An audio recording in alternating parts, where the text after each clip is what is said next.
اور یتیموں کو بالغ ہونے تک کام کاج میں مصروف رکھو اور جانچتے رہو،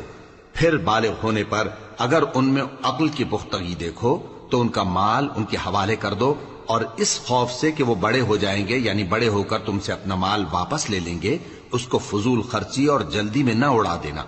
اور جو شخص آسودہ حال ہو اس کو ایسے مال سے قطعی طور پر پرہیز رکھنا چاہیے، اور جو ضرورت مند ہو وہ مناسب طور پر یعنی بقدر خدمت کچھ لے لے، اور جب ان کا مال ان کے حوالے کرنے لگو تو گواہ کر لیا کرو،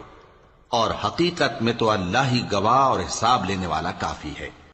جو مال ماں باپ اور رشتہ دار چھوڑ مریں، تھوڑا ہو یا بہت، اس میں مردوں کا بھی حصہ ہے اور عورتوں کا بھی، یہ حصے اللہ کے مقرر کیے ہوئے ہیں۔ اور جب میراث کی تقسیم کے وقت غیر وارث رشتہ دار اور یتیم اور نادار لوگ آ جائیں تو ان کو بھی اس میں سے کچھ دے دو، اور ان سے معقول بات کہو۔